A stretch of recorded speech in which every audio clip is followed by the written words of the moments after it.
नमस्कार प्यारे बच्चों, आज मैं आपको हर बच्चा है खास बुक का एक नया लेसन पढ़ाने जा रही हूँ या पढ़कर सुनाऊंगी। तोल मोल कर बोलो। इसके पहले कि मैं लेसन पढ़ूँ बच्चों, आपको बता देना चाहती हूँ कि जो हम बोलते हैं यानी जो शब्द हमारे मुंह से निकलते हैं वो बहुत ही पावरफुल होते हैं। अपने शब्दों से आप किसी को खुश भी कर सकते हो और किसी को नाराज़ भी कर सकते हो। तुम ध्यान से देखो, अगर गुस्सा होकर किसी को बोलोगे तो उसको बुरा लगेगा, अगर गंदी लैंग्वेज बोलो सामने वाले को बुरा लगेगा। वहीं अगर अच्छे शब्द हम मुंह से निकालेंगे तो हम लोगों का दिल जीत सकते हैं। कुछ अच्छे नेताओं को देखिए जिनके लिए पूरी दुनिया दीवानी है। क्यों? क्योंकि उनके शब्द जो उनके मुंह से निकलते हैं वो बहुत ही अच्छे निकलते हैं, पावरफुल होते हैं। तो शब्दों में एक पावर होती है, इसको जान लेना। तो आज मैं आपको इस लेसन को पढ़कर सुना रही हूँ। तोल मोल कर बोलो यानी way your words before you speak, यानी मुंह से एकदम जब शब्द निकालो ये सोच लो कि हम क्या बोलने जा रहे हैं।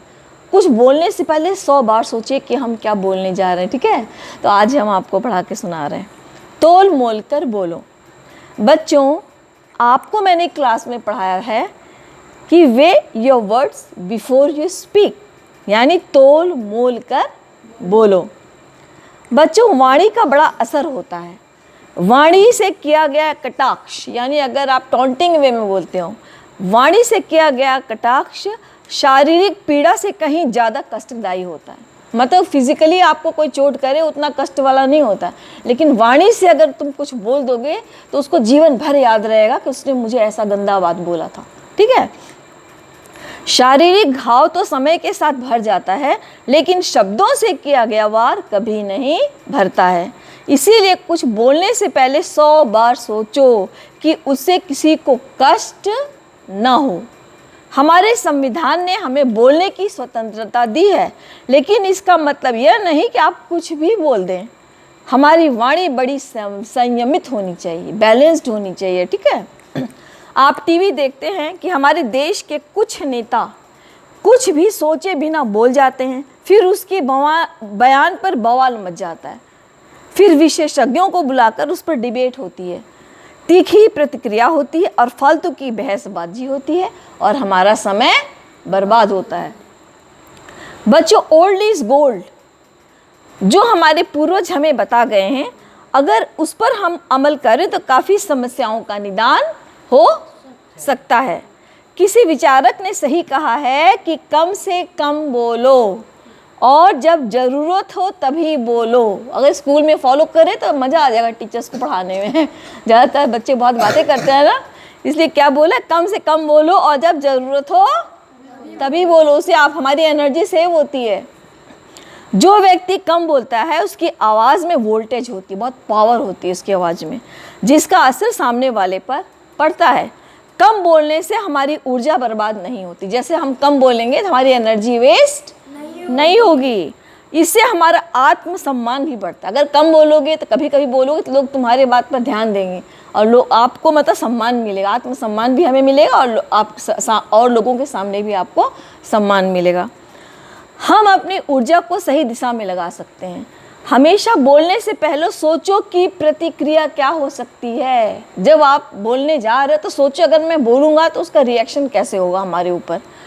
बच्चों, इस बात का ध्यान रखना कि जब आप कभी महान पुरुष बने या बड़े ओहदे पर पहुँचे, अगर आप आगे चलकर भविष्य में बहुत अच्छे महान व्यक्ति बनते हैं तो ध्यान रखो मीडिया आपके पीछे लग जाएगा, आपसे कुरेद कर प्रश्न पूछेगा। यानी मीडिया जो है, मीडिया मतलब जो ये सब आते हैं पत्रकार वगैरह, यानी मीडिया आपसे ज़बरदस्ती वह बुलवाना चाहेगा जो आप नहीं बोलना चाहते। कोई ज़रूरत नहीं कि आप मीडिया की हर बात का जवाब दें। कभी कभी silence is the best answer to all the queries.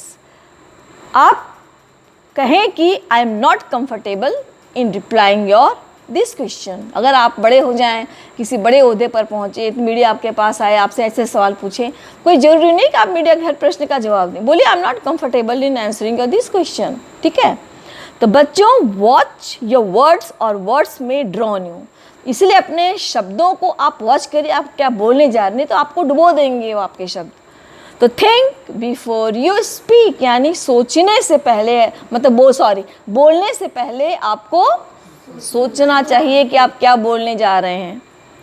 जिस प्रकार धनुष से छोड़ा बाण वापस नहीं आ सकता, उसी प्रकार मुख से निकले शब्द आपके वापस नहीं आ सकते। तो आज आपने सीख रहे हैं ना, तोल मोल कर बोलना है।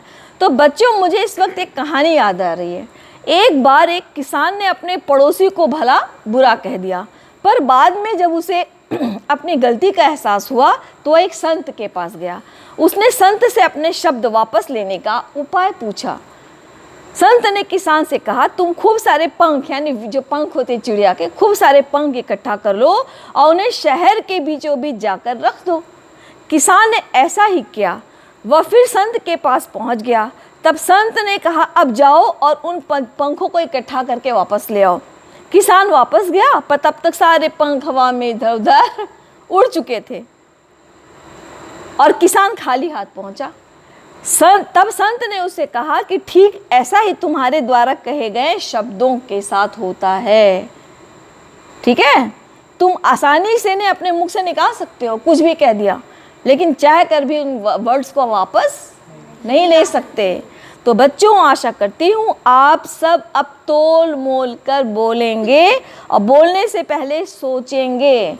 So think before you speak, यानी बोलने से पहले आपको सोचना है, 100 बार सोचना है कि इसका क्या प्रतिक्रिया हो सकती है। तो सोच समझ कर बोलिए। आज आपने इसे सीखा, सोच समझ कर बोलना चाहिए। और शब्दों में क्या है, पावर होती है।